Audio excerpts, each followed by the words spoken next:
po yung nilinis ko, tinaniman ko po yan ng ano, ng spring onion. Subukan po natin dito sa lugar natin baka umubra. Napanood ko po yan sa agribusiness at, maganda nga pong pagkakitaan. Ano yan, ipupunda ko muna. Kaya mga kamote, tapos meron akong medyo madamo ho yung mga okrahan ko, ayan. Pero ito yung mga talong.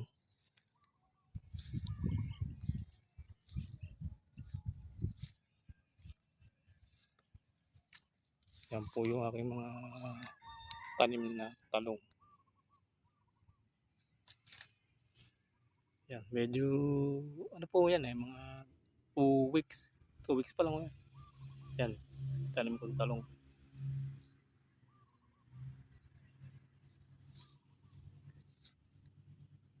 Ito po, yan.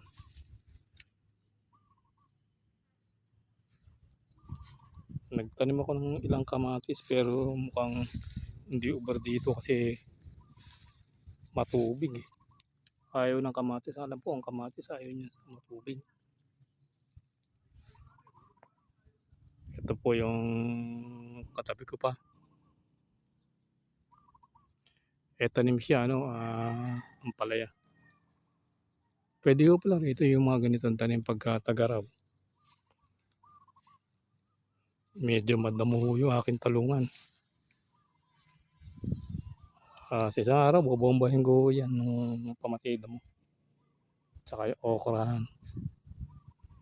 Ito, lilinisin ko yan, hahawanin ko yan. Meron ako ritong balon.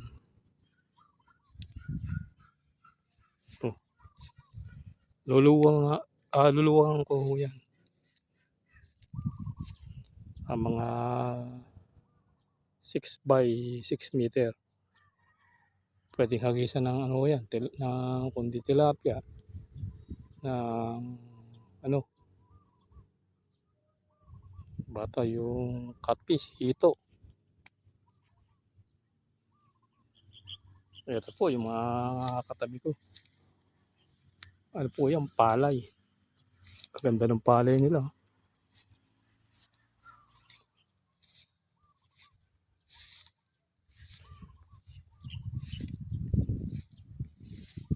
Ito po yung kanilang mga palayan.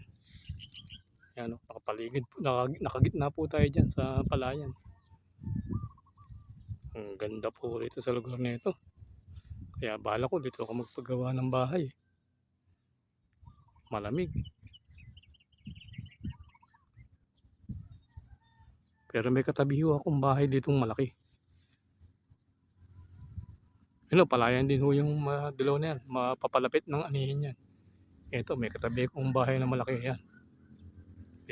Bakod dyan. May bunga yung mangga sa baba. Ayun yung aking kulandong. Silungan. Hanggang dyan po yung aking lupa. Yan sa may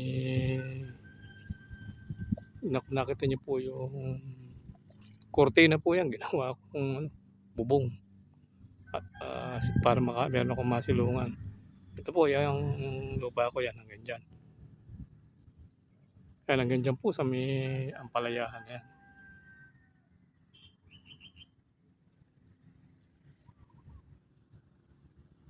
Sige po. Hanggang dito na lang po muna tayo.